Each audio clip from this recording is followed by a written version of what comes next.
అన్నట్టు ఏం జరుగుతోంది? నా పేరు కోపల్ల ఫణికుమార్, తెలంగాణ ఫెడరల్ నుంచి. ఇప్పుడు స్టేట్ గవర్నమెంట్ అంటే ముఖ్యమంత్రి యనుమల రేవంత్ రెడ్డి ప్రభుత్వానికి సంబంధించి ఉద్యోగుల మధ్య అవుట్ సోర్సింగ్, కాంట్రాక్ట్ ఎంప్లాయీస్ ఒక హాట్ టాపిక్ అయిపోయింది. ఎందుకయింది అంటే అసలు రాష్ట్రంలో ఎన్ని జాబ్ ఏజెన్సీస్ ఉన్నాయి అంటే అవుట్ సోర్సింగ్, కాంట్రాక్ట్ ఉద్యోగులను నియమించేటువంటి ఏజెన్సీస్ ఎన్ని ఉన్నాయి, వాళ్ళ దగ్గర నుంచి ఎన్ని వేల మంది లేకపోతే లక్షల మంది ఉద్యోగులు రాష్ట్ర ప్రభుత్వ వివిధ శాఖల్లో పనిచేస్తున్నారు, వాళ్ళ ఉద్యోగులకు ఏజెన్సీలు సక్రమంగా వేతనాలు పే చేస్తున్నాయా లేవా, ప్రభుత్వం నుంచి ఏజెన్సీలు తీసుకుంటున్న వేతనాలు ఎన్ని, వాళ్ళ నుంచి ఉద్యోగులకు అందుతున్నవి ఎన్ని, ఈపీఎఫ్, జీపీ ఇట్లాంటివన్నీ కూడా పిఎఫ్ లాంటివన్నీ సక్రమంగా వాళ్ళు చెల్లిస్తున్నారా లేదా అనేటువంటి అన్ని విషయాల మీద సమగ్రంగా విచారణ చేసి 48 గంటల్లో నివేదిక ఇవ్వాలి అని ముఖ్యమంత్రి రేవంత్ రెడ్డి ఆదేశించారు. దానికి తగ్గట్టుగానే అన్ని ప్రభుత్వ శాఖలకు సంబంధించి ఒక నోడల్ ఆఫీసర్ని పెట్టి ఆ ఆఫీసర్ ద్వారా వివరాలన్నీ సేకరించి ప్రభుత్వానికి అందజేయాలని ఆదేశాల్లో స్పష్టంగా ఉంది. కాబట్టి తొందరలోనే అంటే ఈ నివేదిక ఆధారంగా ముఖ్యమంత్రి రేవంత్ రెడ్డి ఎప్పటి నుంచో అవుట్ సోర్సింగ్, కాంట్రాక్ట్ ఉద్యోగులు కోరుకుంటున్నట్లుగా, డిమాండ్ చేస్తున్నట్లుగా మార్పులు చేర్పులు చేస్తారని అందరూ అనుకుంటున్నారు. సో ముఖ్యమంత్రి రేవంత్ రెడ్డి ఎలాంటి నిర్ణయం తీసుకుంటారు అనేటువంటి విషయాలపై ఆతృతగా ఎదురు చూస్తున్నారు.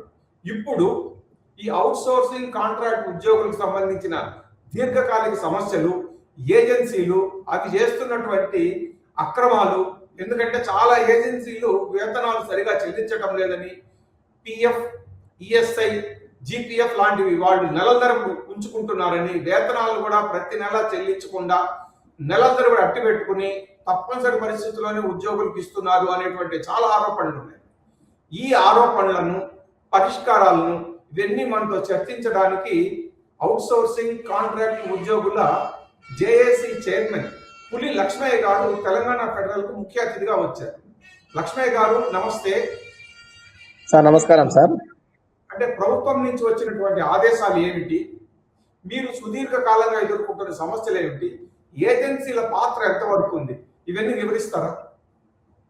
సార్ నమస్కారం సార్. ముందు ఫెడరల్ ఛానల్ వారికి సార్ మీకు ప్రత్యేకంగా కృతజ్ఞతలు సార్. ఎందుకంటే ఒక సమస్యని ప్రభుత్వం దృష్టికి తీసుకువెళ్ళటంలో ముఖ్య పాత్ర మీడియా సార్. అలాంటి పాత్ర మీరు మా ఉద్యోగస్తుల తరపున అటు ప్రభుత్వానికి మాకు ఒక వారధిగా ఉండి మా సమస్యని ప్రభుత్వానికి నెరవేర్చినందుకు ముందుగా మా యొక్క అందరి తరపున మీకు ప్రత్యేకంగా కృతజ్ఞతలు తెలియజేస్తున్నాం సార్.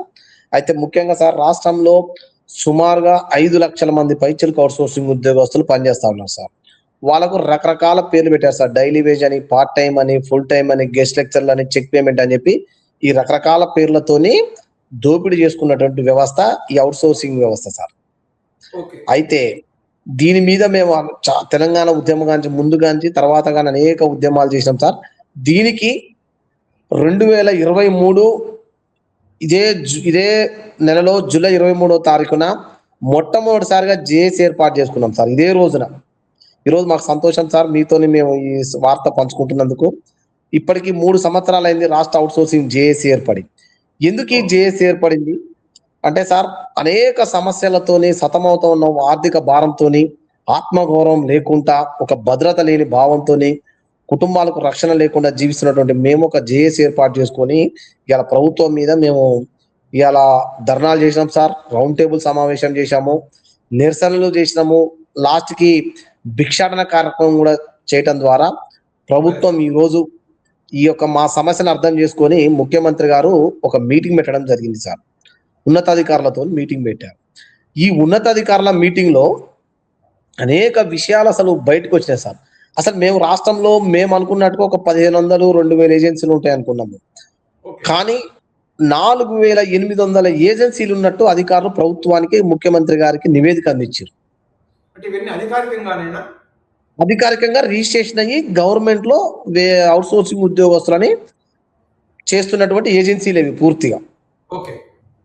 4800 ఏజెన్సీలో 4300 ఏజెన్సీలు ఈపీఎఫ్లు కట్టడం లేదు, ఈఎస్ఐలు కట్టడం లేదు, జిఎస్టీలు కట్టడం లేదు, ఉద్యోగులకు సకాలంలో జీతాలు అందించటం లేదని ఆ ఉన్నతాధికారుల కమిటీ గౌరవ ముఖ్యమంత్రి గారికి చెప్పడం జరిగింది. ఓకే. ఇవాళ మేము చాలా సంతోషపడుతున్నాం. దానికి ముఖ్యమంత్రి గారు తక్షణమే ఆదేశించి ఈరోజు ఐఏఎస్ ఆఫీసర్లతోని ప్రత్యేకంగా ఆడిట్ జరిపియాలని చెప్పి ఒక కమిటీని వేయడం జరిగింది మనకు. ఈ అవును. కమిటీ 45 రోజుల్లో రిపోర్ట్ అందివ్వాలని చెప్పి సీఎం గారు ఆదేశించారు సార్. ఎన్ని అందులో రోజులు? భాగం 45 రోజులలో ఈ రిపోర్టు కమిటీకి మన కమిటీ ఇవ్వాలని చెప్పి రిపోర్ట్ ఆదేశించడం జరిగింది. ఓకే. ఈ యొక్క కమిటీ యొక్క ముఖ్య ఉద్దేశం అసలు రాష్ట్రంలో ఎన్ని ఏజెన్సీలు యాక్టివ్గా ఉన్నాయి, ఈ 4300 ఏజెన్సీలు ఈపీఎఫ్లు ఈఎస్ఐలు ఎంతెంత కట్టలేదు, ఉద్యోగస్తులకు ఎంత బాకీ ఉన్నాయి, ఓకే. ఎందుకు వీళ్ళు జీతాలు సకాలంలో చెల్లించలేకపోతున్నారు అనే వివరాల మీద, ఉద్యోగ భద్రత లేకుండా అట్లనే నిరుద్యోగుల నుంచి 1,00,000 2 లక్షలకు ఎక్కడెక్కడ పోస్టులు అమ్మిరని చెప్పి ఆ ఎంటైర్ టోటల్ రిపోర్టు సేకరించే పనిలో ఉన్నారు సార్. ఓకే. అందులో భాగంగానే నిన్న కూడా మన ప్రతి జిల్లా ఎంప్లాయ్మెంట్ ఆఫీసర్ కి కూడా ఈ యొక్క కమిటీ అనేది మనకు ఒక రిపోర్ట్ అందించడం జరిగింది. కొన్ని కాలమ్స్ తోని ఒక మన ప్రొఫార్మా ఇవ్వడం జరిగింది. ఆ ప్రొఫార్మా ప్రతి డిపార్ట్మెంట్ కూడా ఈ రోజు వెళ్తుంది సార్. ఆ ప్రొఫార్మా ప్రకారం మన సమాచారం ప్రభుత్వానికి అందించాల్సి ఉంది. ఇప్పుడు 32 అంశాలతో కూడిన ప్రొఫార్మా అన్ని ప్రభుత్వ విభాగాలకు చేరింది.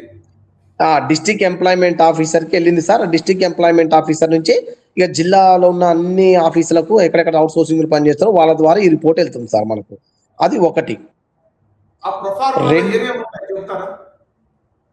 సార్ మొత్తం అసలు ఏజెన్సీ ఏంటిది, ఎప్పుడు ఎప్పుడు ఎప్పుడు ఏజెన్సీ అసలు స్టార్ట్ అయింది, వీళ్ళకి ఎప్పటి నుంచి ఎంతమంది ఉద్యోగస్తులు ఏజెన్సీ కింద పనిచేస్తా ఉన్నారు, వీళ్ళు కట్టినటువంటి ఈపీఎఫ్ నెంబర్లు కానీ, జిఎస్టి నెంబర్ కానీ, వాళ్ళ ట్రాన్సాక్షన్స్ ఐడీస్ నెంబర్ కానీ, వాళ్ళ ఆధార్ కార్డులతో సహా అడగటంతో పాటు ఎంప్లాయీస్ డీటెయిల్స్ కూడా అడగటం జరిగింది సార్. ఎంప్లాయీస్ ఎప్పుడు జాయిన్ అయ్యిండు, ఎప్పుడైనా పెండింగ్ ఉందా ఈపీఎఫ్ అనే దాని డీటెయిల్స్ తో సహా మొత్తం ఒక పెద్ద కాలమ్స్ ఇచ్చారు. ఆ కాలమ్స్ ప్రతి ఆఫీస్కి వచ్చింది. ఆ ఆఫీస్ నుంచి వాళ్ళు మనం నింపేసి మళ్ళీ మనం ఎంప్లాయ్మెంట్ ఆఫీసర్కి ఇస్తే త్రూ ఎంప్లాయ్మెంట్ ఆఫీస్ నుంచి కమిటీకి చేరుతుంది. ఇది ఒక భాగం సార్. అయితే ఇక్కడ కొంత లాజిక్ ఉంది, మిస్ అయ్యేది కూడా ఉంది. ఇక్కడ ఓకే. కొంతమంది అధికారులు ఉద్యోగస్తులు తెలియకుండా కూడా ఈ ప్రొఫార్మా లేదా ఏం పెండింగ్ లేవు, మేము అన్ని సక్రమంగా కడుతున్నారని ఇచ్చే ప్రమాదం కూడా ఉంది ఇక్కడ. ఓకే. ఎందుకంటే సార్ ఒక్కొక్క రూల్ ఉంది. ప్రతి నెల 20వ తారీఖు లోపు ఏజెన్సీ అతను ఈపీఎఫ్, ఈఎస్ఐ, జిఎస్టి చెల్లించి ఆ పేపర్లని ఆఫీసర్లకు ఇవ్వాలా. ఓకే. ఇస్తే ఆ ఆఫీసర్ 20 నుంచి 25వ తారీఖు బిల్లు చేసి 25 నుంచి 25 లోపు గవర్నమెంట్ కి పంపిస్తే వాళ్ళు 1వ తారీఖు జీతం ఇవ్వాలా. ఇక్కడ చాలా తెలివిగా ఏం జరుగుతుందంటే ఆఫీసర్లు ఈ ఏజెన్సీలు అధికారులు కుమ్మెక్కై వాళ్ళు ఏం అడగకుండా మేము కట్టినట్టుగానే వీళ్ళంతటా వీళ్ళు వాళ్ళేదో ఇచ్చేస్తున్నాం అన్నట్టుగా చేసి ప్రతి నెల సబ్మిట్ చేసినట్టుగానే పాపం జీతాలు పంపిస్తా ఉన్నారు గవర్నమెంట్.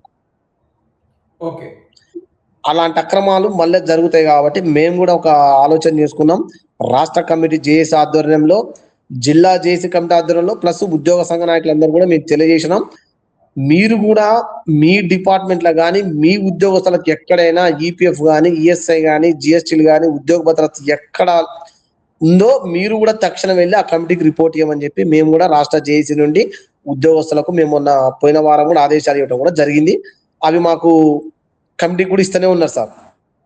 ఓకే. ఇప్పుడు 4800 ఏజెన్సీస్ ఉన్నాయని చెప్తున్నారు కదా మీరు. ఇందులో అక్రమాలకు పాల్పడుతున్నాయని ప్రభుత్వం గుర్తించిన ఏజెన్సీల సంఖ్య ఏమైనా ఉన్నాయా? 4300 ఏజెన్సీలు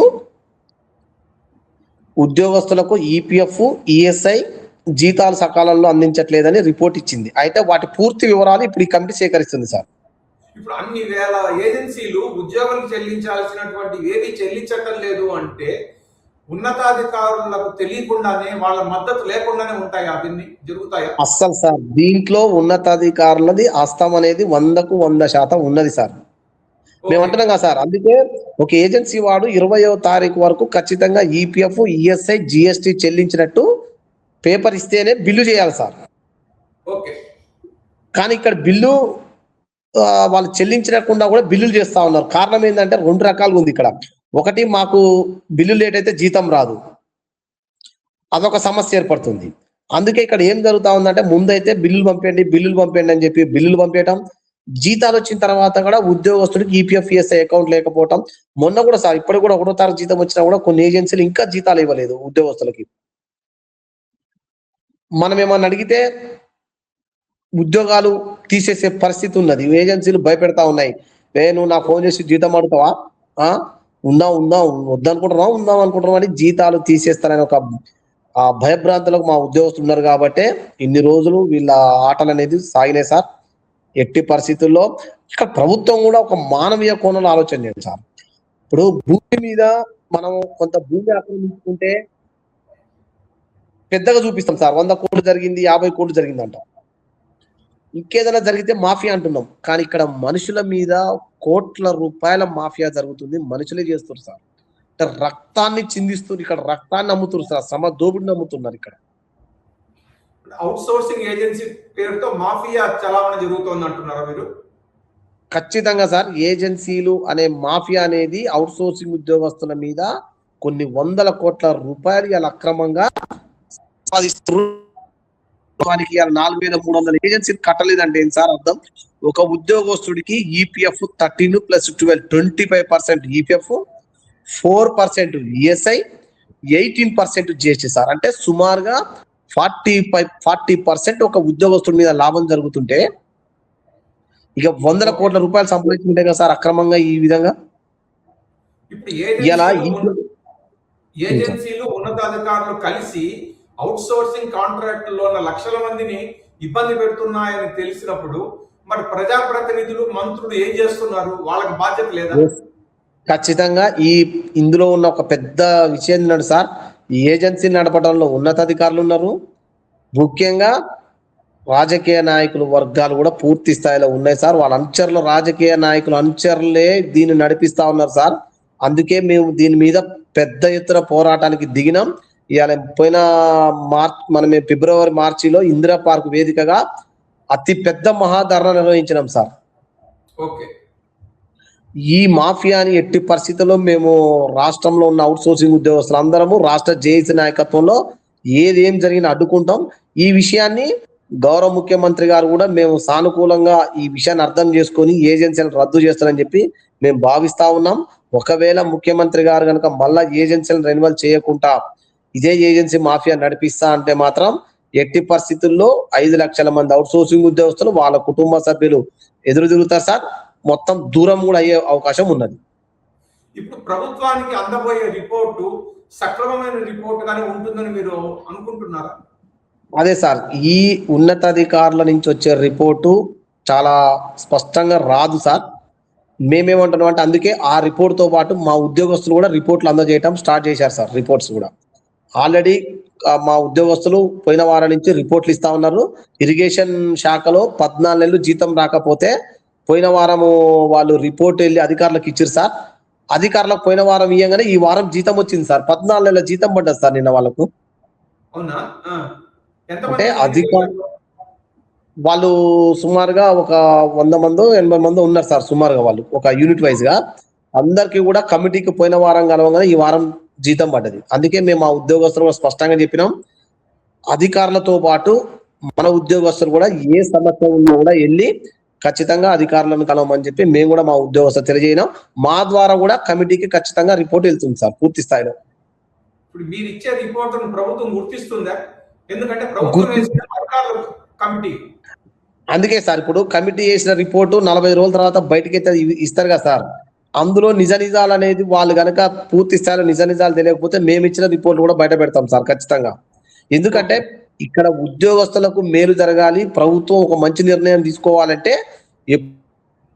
ఒక మాటలు వింటేనే ఆ ప్రభుత్వానికి మంచి జరుగుతుంది సార్. ఓకే. ఎందుకంటే ఇక్కడ నష్టపోయేది ఉద్యోగస్తులు, ఇక్కడ నష్టపోయేది కూడా ప్రభుత్వమే. ఏజెన్సీలు ఏ ప్రభుత్వం వచ్చినా వాళ్ళే ఉంటారు. అందుకనే ప్రభుత్వం ఉద్యోగ మాట వింటే మంచిది సార్.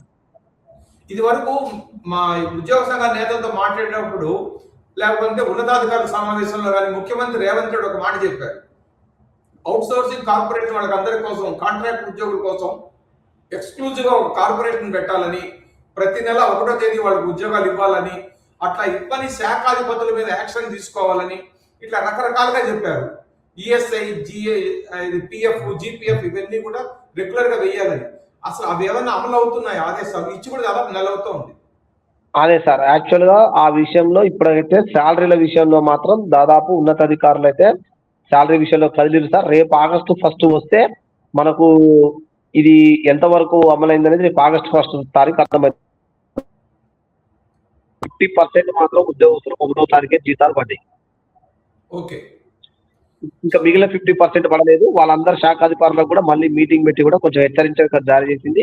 మళ్ళా రేపు ఆగస్టు 1కు అందరికీ కనుక జీతాలు మళ్ళీ పడితే అప్పుడు గౌరవ ముఖ్యమంత్రి గారి మాట అధికారులు విన్నట్టే సార్. అది మేము భావిస్తున్నాం, వింటర్ అని కూడా భావిస్తున్నాం. ఎందుకంటే ఇక ఈ రాష్ట్రంలో ఒక ముఖ్యమంత్రి చెప్పిన తర్వాత కూడా అధికారులు వినకపోతే ఇక మా సమస్య ఎప్పటికీ పరిష్కారం కానట్టే సార్. ఇప్పుడు కార్పొరేషన్ ఏర్పాటు ఎంతవరకు వచ్చింది కసరత్తు? ఇది వాస్తవానికి పేపర్లలో మేము మంత్రులను కలిసినప్పుడు, ఎమ్మెల్యేలను కలిసినప్పుడు మీది అయిపోతుంది, మీరు క్యాబినెట్ లో చర్చించినాం, మీకు ఖచ్చితంగా చేస్తామని అంటున్నారే తప్ప పూర్తి స్థాయిలో అయితే ప్రభుత్వం నుంచి అయితే ఇప్పటి వరకు అధికారికంగా ఎటువంటి ప్రకటన రాలేదు సార్. కానీ ఆ కార్పొరేషన్ వచ్చేంత వరకు అయితే మేము పోరాటం చేస్తాం. ఓకే. ఇప్పుడు రెగ్యులర్ గా ఉద్యోగ సంఘాలు వాళ్ళు ఉన్నారు కదా, గెస్టెడ్ ఆఫీసర్స్, నాన్ గెస్టెడ్ ఆఫీసర్స్, వాళ్ళందరూ వాళ్ళ సంఘాల నేతలు మీ సమస్యల పైన మీకు మద్దతుగా నిలబడుతున్నారు? సార్ వాస్తవానికి మేము ధర్నాలు చేసినాం, రౌండ్ టేబుల్ సమావేశాలు చేసినాం, నిరసన కార్యక్రమాలు చేసినాం, కానీ వాళ్ళు ఎప్పుడూ మా కార్యక్రమాలు పూర్తి స్థాయిలో అటెండ్ కాలేదు. కానీ వాళ్ళు ప్రభుత్వం దగ్గరికి పోయినప్పుడు మా సమస్యలు చెప్తామని అంటున్నారు. వాస్తవానికి ఇవాళ సీఎం దగ్గర మీటింగ్ పోయినప్పుడు మాకు ఆహ్వానం లేదు సార్. అంటే అక్కడ లోపల ఏం జరిగిందో మాకు తెలియదు. వాళ్ళు ఏం చెప్తే అదే వాస్తవం. డిప్యూటీ సీఎం కాడికి పోయినప్పుడు మా అవుట్ సోర్సింగ్ ఉద్యోగస్తుని పిలవలేదు, అప్పుడు అదే జరిగింది. ఉన్నతాధికారుల కాడికి పోయినప్పుడు ఆ కమిటీ ఇచ్చే రిపోర్ట్ లో ఒక పాయింట్ పెడతారు, మంది అవుట్ సోర్సింగ్ ఉద్యోగస్తుల కార్పొరేషన్ ఏర్పాటు చేయాలని చెప్పి. సరే మేమేమంటే వాళ్ళు అక్కడ లోపల ముఖ్యమంత్రి కానీ డిప్యూటీ సీఎం కు చెప్తారని మేము కూడా భావిస్తున్నాం. సో వాళ్ళు చేసే ప్రయత్నాలు వాళ్ళు మాకు మంచిదే సార్. వారితో పాటు మేము కూడా సొంతంగానే రాష్ట్ర అవుట్ సోర్సింగ్ చేసే నాయకత్వంలోనే ఓన్గానే చాలా కార్యక్రమాలు చేస్తూనే ఉన్నాం సార్ పూర్తి స్థాయిలో. ఇప్పుడు మీ సమస్యల పరిష్కారం కోసం మీరు ఎప్పుడైనా ముఖ్యమంత్రిని కలిశారా? ముఖ్యమంత్రి గారిని ఇప్పటికి చాలా సార్లు మేము టైం అడిగినాం సార్. ఒకసారి ఢిల్లీలో కలిసినాము, మొన్న ఒకసారి హైదరాబాద్ లో మా రాష్ట్ర నాయకులు కూడా కలిసి సార్. సరే ఆయన పూర్తి స్థాయిలో మాకు సమయం కేటాయించుకుంటా నేను ఈ విషయం మీద నేను మాట్లాడతా అని చెప్పి లెటర్ తీసుకోవడం జరిగింది. తర్వాత మంత్రివర్గ సభ్యులు మాత్రం ఇప్పుడు కోదండరాం సార్ లాంటి వాళ్ళు కానీ, కూననేని సాంబశివరావు లాంటి వాళ్ళు, బీజేపీ అంజిరెడ్డి సార్ లాంటి వాళ్ళు, కవిత అంతా ఎమ్మెల్సీ అంటే అందరు కూడా ఈ యొక్క విషయాన్ని మాత్రం మండలిలో అసెంబ్లీలో మాత్రం ఈ విషయాన్ని ప్రతిసారి వాళ్ళు గొంతిప్పుతూనే ఉన్నారు సార్. అవుట్ సోర్సింగ్ ఉద్యోగస్తుల కార్పొరేషన్ ఏర్పాటు చేయండి, ఉద్యోగ భద్రత ఇవ్వండి, మినిమం జీతాలు పెంచమని మాత్రం మా యొక్క తరఫున వారు అనేక సార్లు మాట్లాడటం జరిగింది సార్. మేమేమంటే ఆ అసెంబ్లీ సాక్షి అయినా ముఖ్యమంత్రి గారు ఖచ్చితంగా న్యాయం చేస్తారని మేము అనుకుంటున్నాం సార్. ఓకే లక్ష్మయ్య గారు, ఇప్పుడు మనం మాట్లాడుకున్నట్టుగా 48 గంటల్లోపు వివరాలు సేకరించాలని, మీరు చెప్పినట్టుగా 2 నెలల లోపు రిపోర్టు ఉన్నతాధికారుల నుంచి ప్రభుత్వానికి కమిటీ అందిస్తుందని, ప్రభుత్వం తీసుకోబోయే నిర్ణయాలు మీకు సానుకూలంగా ఉంటాయని మనం కోరుకుంటున్నాము. ఫెడరల్ తరఫున మీకు ఆల్ ది బెస్ట్ చెప్తున్నాను లక్ష్మయ్య గారు.